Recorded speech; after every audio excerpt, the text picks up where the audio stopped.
can turn back now or learn the stuff they don't want you to know.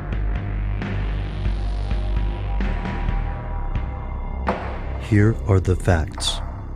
Blackwater was founded in the mid to late 90s by former Navy SEAL Erik Prince. This private firm originally focused on security training, providing services for a variety of groups, including SWAT teams and Navy SEALs. Blackwater had its ups and downs in this early period, but everything changed on September 11th. Blackwater expanded quickly, becoming part of a larger corporate entity called the Prince Group. Blackwater began receiving multi-million no-bid contracts from the United States government, expanding beyond training services to deploy private security contractors in Iraq, Afghanistan, and even in post-Katrina New Orleans. In the course of only a few years, Blackwater evolved into a private army, working for FEMA, the CIA, the State Department, and more. This heralded the largest outsourcing of military activity in United States history. Advocates claim this was a financially savvy move, and that private contractors such as Halliburton and Blackwater could save taxpayer money. However, critics told a very different story, and they didn't think cash was the biggest problem. Instead, they argued, Blackwater's private army existed outside of the law. Here's where it gets crazy. While the Uniform Code of Military Justice does apply to persons serving with or accompanying an armed force in the field, Blackwater was repeatedly accused of violating the law. These alleged violations include everything from extrajudicial killings to obstructing investigations and smuggling weapons to foreign countries. Some of these accusations were informal, such as journalists noting that Blackwater employees treated Iraqi or Afghan citizens in a disrespectful manner. Other complaints became a matter of law.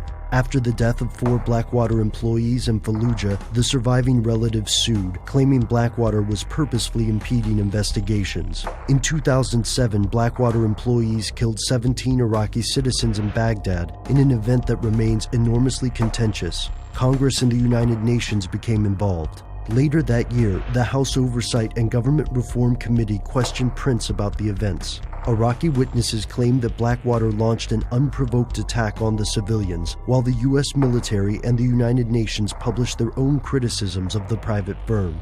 The U.S. military found that Blackwater used excessive force, and the UN found that although Blackwater was purportedly providing security, its employees were engaging in military action, making them mercenaries and therefore in violation of international law. Erik Prince characterized these criticisms as part of a political attack. Blackwater's status in Iraq remained in limbo. Congress introduced legislation clarifying the laws binding private security firms, but questions remain. Was Blackwater legal?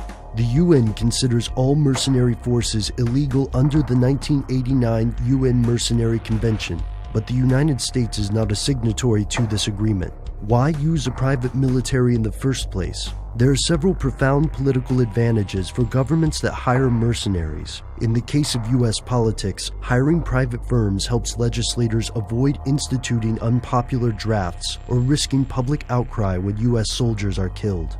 This outsourcing also allows legislators to distance themselves from the legality or illegality of military actions. And what happened to Blackwater?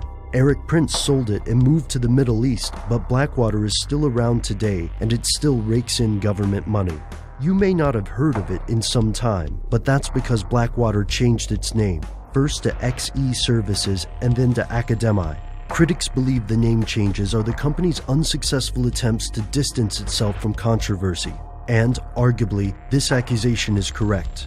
Regardless of the name, it seems there's still plenty of stuff that Blackwater doesn't want you to know.